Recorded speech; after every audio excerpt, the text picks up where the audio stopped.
We have seen the last 4 years since Benghazi, the survivors who were on the ground come out on this broadcast and others.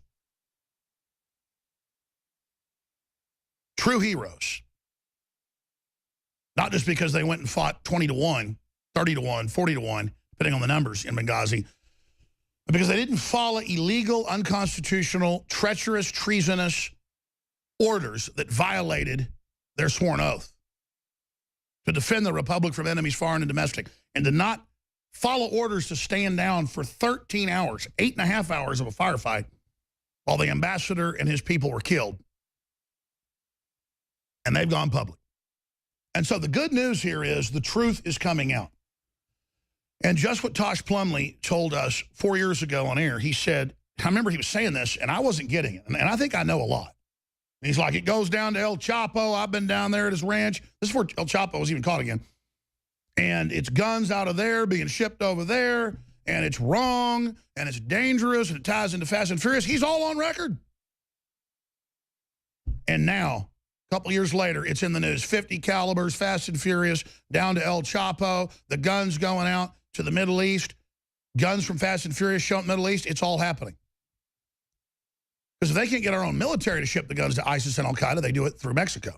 In Fast and Furious, ATF agents allegedly allowed thousands of weapons to cross the border and fall into the hands of Mexican drug cartels. It's called Letting Guns Walk, and it remained secret to the public until Border Patrol agent Brian Terry was murdered last December. 2 guns from Fast and Furious were found at the scene, and ATF agent John Dodson blew the whistle on the operation. This is serious business, folks. This isn't entertainment. It's not your normal radio or TV. This is life-changing stuff and life-threatening to a lot of folks. Now, Tosh, if anything I said was inaccurate or needs to be clarified, break in. You're the expert.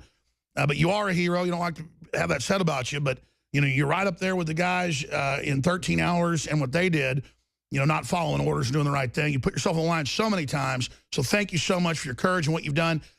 Correct me if I'm wrong on what I said, and then just put it in a nutshell, what we're facing, the new developments.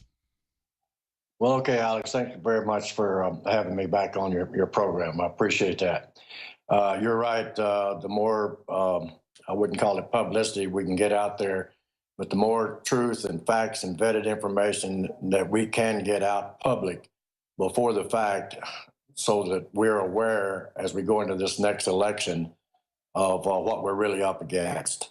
We're up against an international crime syndicate that has basically infiltrated our government at the highest levels. The gun running operation that you mentioned earlier has been an ongoing investigation for better than 7 years. When the Fast and Furious program broke, we had some very good investigative reporters. We had some very good military people. We had some very good Mexican Marinos, and we had a good task force that was gathering information. We had a good intelligence. It was not an intelligence failure in that situation. It was a political failure that let all of us guys down. I worked with the task force in Mexico in 2010, worked with the Marinos, and found out a lot about international arms shipments through the direct commercial sales program, which I've covered on your program, which you covered just a few seconds ago. And we didn't know the extent, or I didn't know the extent of where this information was going to go to. We didn't know everything that we know now about how vast this international gun running operation was ongoing. We didn't know that the high impact weapons were being approved by the State Department to be filtered through Mexico covertly and ended up in the Middle East and Libyan bunkers, and then saw in Jordan and Turkey, and was actually filtered by radical groups got into radical groups' hands.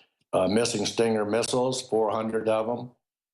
We found out later that Ambassador Stevens was attempting to buy back those missiles at $50,000 apiece. The State Department turned him down. 2 weeks later, he and the other CIA people that was at the CIA annex, contractors, were, in my case, massacred. not in my case, but in my view, were massacred. They were set up. Is the U.S. involved with any procuring of weapons, transfer of weapons, buying, selling, anyhow transferring weapons to Turkey out of Libya? To Turkey? The State Department is now pulling hundreds of staffers from the U.S. Embassy in Baghdad as this terror group controls more of the territory around the capital city. Not only are we getting new reports that this group may have executed as many as 1,700 Iraqi security forces in recent days, including in a massacre that they put online and bragged about. But today we learned that the same group may now be in possession of a deadly cache of American-made firepower, Stinger missiles. They are powerful enough to take down a commercial airliner.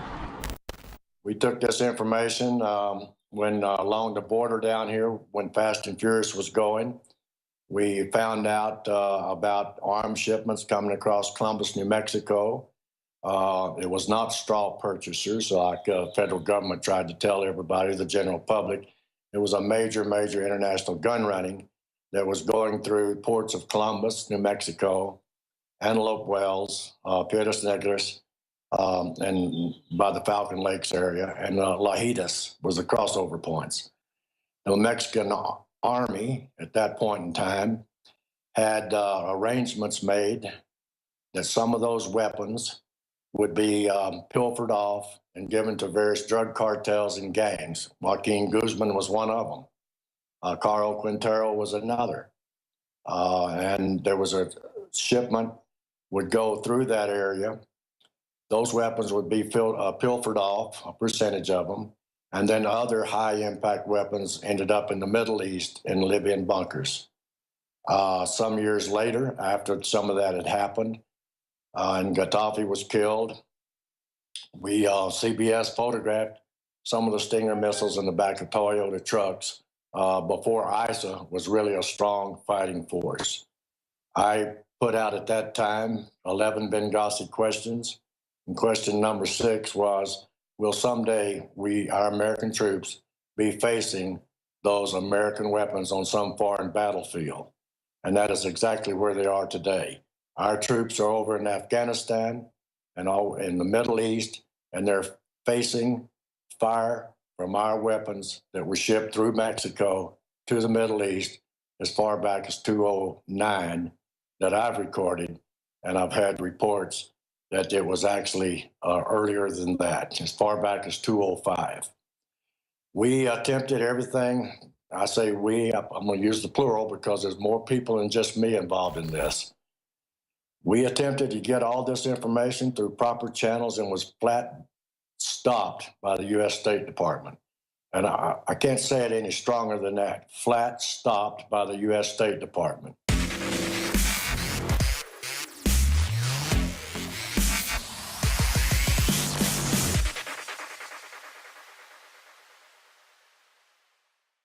My fellow Info Warriors, I am very excited to be able to announce to you the introduction at InfoWarsLife.com of a new way to save time and money when you stock up on InfoWars Life formulations like Survival Shield X2 and Super Male Vitality. Just go to InfoWarsLife.com today, select your favorite product, click on Auto Ship before adding to cart, and choose how often you want us to send you another order. Every time you choose Auto Ship at InfoWarsLife.com, you get 10% off, and you won't have to worry about running out and having to reorder next time. And of course, you can cancel with one click anytime. As you know, I'm all about the idea of a 360 win, and the new auto ship feature at InfoWarsLife.com is a sure win for everybody. A win for liberty, a win for health, and a win when it comes to big savings. Visit InfoWarsLife.com today and save 10% on your next InfoWars Life order by selecting auto ship at checkout. That's InfoWarsLife.com or call 888-253-3139.